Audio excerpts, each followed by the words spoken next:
Standard 4 subject Hindi में आज हम क्या सीखने वाले हैं। चैप्टर नंबर 9 अनुनासिक का प्रयोग से क्या कहते हैं। द यूज ऑफ एन अनुनासिक। अक्षर के ऊपर अनुनासिक लगाने पर अक्षर का उच्चारण अन ध्वनि के साथ होता है। When the symbol an is add above a letter, the letter is pronounced with the sound an। जैसे क प्लस अन इक्वल टू कन, इसे क्या कहते हैं, कन। यहाँ पे एग्जाम्पल दिया है जिसे हम इंग्लिश में अप्लाई करें तो क का बनेगा के ए प्लस अन का बनेगा ए एन इक्वल टू कन, के ए एन। अन अक्षर की मात्रा वाले शब्द, words with the symbol N. इसके आगे चैप्टर 8 में हमने सीखा अम यानी कि अ के ऊपर डॉट लगाए तो बनेगा अम, लेकिन यहाँ पे क्या है, अ के ऊपर चंद्र बिंदी के स्वरूप में यहाँ पे लगाया गया है साइन, तो इसे कहते हैं अन। अब यहाँ पे है रिंग का पिक्चर, इसे कहते हैं अंगूठी, यानी कि इसको फिंगर में पहना जाता है इसलिए इसको कहते हैं अंगूठी। अ प्लस अन प्लस ग प्लस दीर्घ उ प्लस ठ प्लस दीर्घ ई इक्वल टू बनेगा अंगूठी। अंगूठी का मतलब होता है रिंग, यानी कि अ के ऊपर ये जो शब्द चिन्ह है वो लगाने से बनेगा अन। अ के ऊपर हमें चंद्रबिंदी के स्वरूप में ये जो लगाया है अनुस्वार, इससे क्या बनता है, अन। अंगूठी तो बनेगा अंगूठी यानी कि रिंग। दूसरा पिक्चर है कैमल का, तो इसे क्या कहते हैं, ऊंट। ऊ के ऊपर ये इस तरह से सिंबल लगाने से अन आपको यहाँ पे ध्वनि प्रतीत होगी, ऊंट। तो स्पेलिंग क्या बनेगी, डबल ओ एन टी, ऊंट। इसी तरह से यहाँ पे पिक्चर है मून का, जिसे कहते हैं हिंदी में चांद। च प्लस स्टैंडिंग लाइन प्लस अन प्लस द इक्वल टू चांद। च के ऊपर भी हमें क्या लगाया है, अन अनुस्वार, तो बनेगा चांद। इसी तरह से है कुआ। अब हम आते हैं नेक्स्ट पेज, पेज नंबर 43, जहाँ पे कुछ वर्ड्स दिए हैं जो आपको रीड करना है, लर्न करना है और अपनी नोटबुक में इसको होमवर्क में लिखना है। आपको क्या करना है, चैप्टर 9 की ये जो हेडिंग है वो अपनी नोटबुक में देनी है।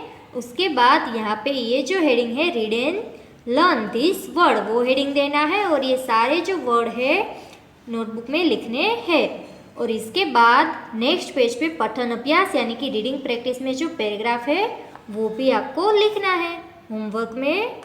और लास्ट में है शब्दार्थ यानी कि ग्लोसरी, तो वो भी आपको होमवर्क में अपनी नोटबुक में लिखने हैं। तो इस तरह से आपने कौन कौन से 3 पेज लिखने हैं, 1 पेज में लिखने हैं रीडेंस से, उसके बाद 2nd पेज में लिखना है आपको ये पैराग्राफ और 3rd पेज में लिखना है ग्लोसरी, और इसको लर्न भी करनी है। अब हम पहले तो ये रीड करना सीख लेते हैं। ये अ के ऊपर इस तरह से अन का अनुस्वार लगाया जाए तो इसे क्या कहते हैं, आँख। क्या कहते हैं, आँख। नीचे दिया है चांद, आप भी मेरे साथ बोलते जाइए, 5। कुआ, अंगूठी यानी कि रिंग, गांव यानी कि विलेज, यहाँ यानी कि हियर, बांसुरी यानी कि विसल, आंधी, वहाँ, गवार, मुंह। ये जो गवार दिया है उसका मतलब ग्वारफली नहीं होता है, गवार का मतलब होता है जो पढ़ा लिखा नहीं है वो। पूंछ, पाँव, माँ, और यहाँ पे लिखा है ऊंट। एक बार मैं आपको फिर से रीड करवाती हूँ। आँख, चांद, 5, कुआ, अंगूठी, गांव, यहाँ, बांसुरी, आंधी, वहाँ, गवार, मुंह, पूंछ, पाँव, माँ और ऊंट। ये आपको नोटबुक में लिखते जाना है 1 टाइम। अब है पठन अभ्यास, वो भी आपको नोटबुक में लिखना है, वो हम रीड करना सीखते हैं। यहाँ पे एक प्यारा सा पिक्चर है, कैमल पर बच्चे बैठे हुए हैं। सोहन गांव में अपनी माँ के साथ रहता है।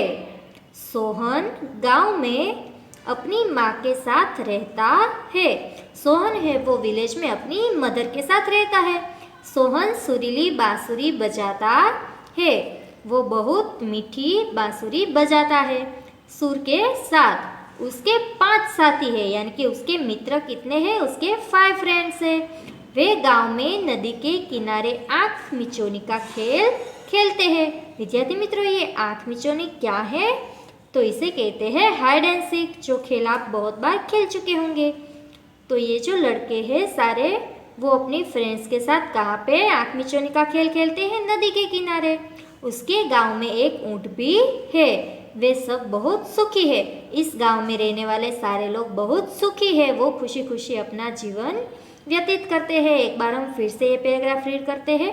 आप भी मेरे साथ रीड कीजिए। सोहन गांव में अपनी माँ के साथ रहता है। सोहन सुरीली बांसुरी बजाता है। उसके 5 साथी है। वे गांव में नदी के किनारे आंख मिचौनी का खेल खेलते हैं। उसके गांव में एक ऊंट भी है। वे सब बहुत सुखी है। यहाँ पे ये रीडिंग प्रैक्टिस कंप्लीट होती है। आपको भी ये रीड करना अब आ गया होगा। अब हम इसकी शब्दार्थ यानी कि ग्लोसरी देखते हैं, जिसको आपको नोटबुक में भी लिखना है।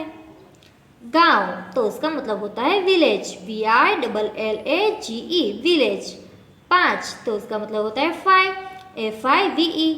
माँ तो उसे क्या कहते हैं? Mother, MOTHER। आँख मिचौनी उसका मतलब होता है हाइड एंड सीक, HIDE।